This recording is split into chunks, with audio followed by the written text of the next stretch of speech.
yo, this TikTok ban that's about to go down, which I feel like it is going to go down. If you guys think different, let me know, because I feel like it's about to go down. It's going to have a huge effect on personal finance, which is what I do. All my content is about personal finance. And people don't realize that on TikTok, so many people get their financial information on TikTok. They get more financial information on TikTok than any other platform. Now, there's good things about it, right? About the ban, and there's bad things. Because I'm not a huge fan of TikTok, to be honest with you. Most of the videos I do is on YouTube, because for YouTube, it feels like it's more of a mature crowd, in my opinion. I could be wrong, but I do feel like it's more of a mature crowd. And doing content on YouTube, it doesn't feel like you need to be so theatric and so loud and so just out there in order to get views. On TikTok, it feels like the dumber you are, the dumber things you say, the crazy, outrageous things you say, people either A, believe it, or they just want to go on and berate you. But for some people doing content on TikTok, as long as they're getting views, they'll do whatever it takes to get views. Now, when it comes to finances, right, it's so many people, unfortunately, on TikTok that do finance videos. Man, there's gonna be so many people now that's gonna lose so much money, right? They're gonna lose so much money because they build their brand on TikTok. They don't do long form contents like on YouTube. They don't do YouTube shorts. Some people specifically do YouTube videos. And TikTok videos, I'm sorry. And I've seen so many TikTok videos where now, especially this trend now, where people are documenting the debt-free journey, right? They have so much debt and they're trying to document their journey, and they're doing it on TikTok, and they're making money on TikTok as well. So now I'm putting that money obviously towards the debt. So it's really helping out so many people tremendously. So many people tremendously are making so much money on TikTok. Because that's the thing I love about just content creation in general is you put your camera on, right, and your cell phone or whatever, and you just record. And most people on TikTok, I would feel like most of the recording comes from the cell phone. So you don't need to buy expensive cameras or expensive software. No, some people just do TikTok videos with just a cell phone. And that's it, right? That's it. So the simplicity of it is awesome. And also on YouTube, it's going to affect a lot of people on YouTube as well, because I've noticed this trend where there's so many financial reaction videos. I mean, some channels are just reactions on nothing but just TikTok videos. Nothing but just TikTok videos, and people just choose that to react to a bunch of videos. And I'm one of them, right? I go on TikTok. My whole channel is not based on reacting to TikTok videos, but I do that once in a while, especially when I see something crazy on TikTok, because TikTok, people have the most craziest stories and people say the most craziest things on TikTok, and I use it as like a lesson, right? Like, these are the things that you shouldn't do. Or if someone is like lost and they have questions, I do a reaction saying, if I was in that situation, this is what I would do. But some people, they base their whole channel, and they're doing really good on YouTube on just reacting to TikTok videos, right? When it comes to finances as well. That's all they do is react to finance videos, and they do really, really well. They get paid really, really well for the content that they do. But now that's going to be gone, right? It's going to be gone. Gone. And TikTok is just a huge platform that I don't know what people are really going to do, right? Some people, I don't know how they're going to pivot on their channel, or some people how they're going to pivot making money, some of these influencers. But that's life, though, in my opinion. You got to learn how to pivot. And if you base all of your content creation on just one platform, for example, just TikTok, you're putting yourself into a big threat. Like you're just a threat. You're threatening all the money you're making if you just put all your eggs into one basket.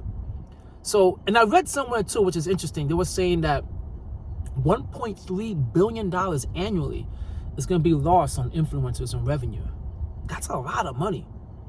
That is such a huge amount of money now that, you know, now people are going to be forced to move it over to start doing some YouTube shorts or some Instagram, which I don't know. I feel like some of the content people do on TikTok is not transferable, right? I don't think a lot of TikTok users like using YouTube.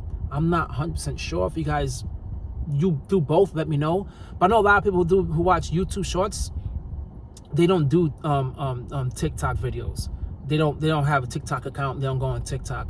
And I also know a lot of people on TikTok, they don't really do YouTube Shorts. Now, I would say this though, okay? The ban on TikTok sucks overall because, yeah, some people like the dancing and stuff. I get it. They're saying that it's a Chinese company and, you know, they feel like there's some spying going on and whatnot. Okay, it could be a security threat. There's people behind the scenes, right? The national security know way more than I do. So I don't know. I'm not even going to get into it. But I feel like someone is going to end up buying it. And some American companies will buy it, and it's going to probably keep it going because it's a lucrative business. But I would say this. There is a lot of trash on TikTok. So it is getting to a point now where it is actually, to me, a good thing for some channels or some pages out there, people who have TikTok. Because some people, man, they just go there to just ruffle feathers about finances and say the most bogus things like 401k is trash and telling people how to get, you know, these quick rich schemes and pumping all these Bitcoin memes. Like, there's so much toxic stuff on TikTok. So much toxic stuff on TikTok, which is why I cannot succeed on that platform, right? That's the reason why I don't do anything on that platform, because I cannot just lie to people just for money, right? Or it's like a whole different style of videos you need to do to get money, and it just seems scummy. It just seems scummy, and that's not my thing. I don't want to give bad financial information just so I could cause an uproar. In the end, you know, that's really what a content creator wants, is to make money. So they don't really care about the financial information that they're teaching. Now, that doesn't mean that everyone on TikTok on the finance side is bad. It's not what I'm saying at all, because there's a lot of YouTubers that are really good at what they do, and with finances, really polished, really good at what they do, and they do TikTok videos as well. And it's more trendy, right, to what's trending on TikTok, because you got to do what you got to do if you're creating content. But it's not like outrage, and it's not like insanely crazy takes that they're taking about finance and going completely a different direction, and it's none of that. It's none of that stuff. So it's interesting, man. You know, it really is how the landscape of personal finance is going to change. It's certainly going to change, because a lot of people now have to find new ways to receive their personal finance information. Because everyone's always like, I learned that hack from TikTok. Everyone always says that. I learned it from TikTok. I learned this hack from TikTok. I learned this Costco hack. I learned this credit card hack. I learned this hack. Because in all fairness, it is what, less than 1 minute, some of these videos. So you can get a lot of information in some of these videos in short bursts, which is good for some people. Some people love that aspect of getting the information as quick as possible. So TikTok does have a lot of that, like these hacks that a lot of people don't know about, or, you know, some people just learn so much about the finances when it comes to that, like little nuggets and things I never knew. So I don't know. I would love to know how you guys feel about the whole TikTok ban. Do you think it's a good thing, or do you think it's a bad thing? Right? I don't know. I'm curious to hear what you guys think. As far as for me, I'm gonna keep on chugging. I'm gonna keep on pivoting, try to provide as much content as possible, because really, when it's all said and done, guys, my number one goal has always been to just help people out financially. And whether it's a new way of delivering it, right? A new way of delivering how important it is to save, invest, and about talking about crypto, talking about, you know, 401ks, IRAs, and ETFs, index. If there's anything I could do, right, differently, I'm always gonna just do it differently to try to get that information out to you guys, because it's really important stuff that I think like everyone should know about and hear continuously, especially if you're on your whole financial free journey or your debt free journey or whatever journey you're on. So drop a comment down below, guys. Let me know what you guys think about the whole TikTok ban. If you think it's going to actually happen, and do you think if it's a good thing or a bad thing? All right, guys, let me get on out of here because I'm about to eat my lunch. Got this factor meal. And I'm on my lunchtime right now at work, because yeah, contrary to what you believe, content creators do have 9-to-5s, and they do appreciate the 9-to-5s, and I'm not gonna give up on my 9-to-5. I'm just not. I love money and I love to hustle.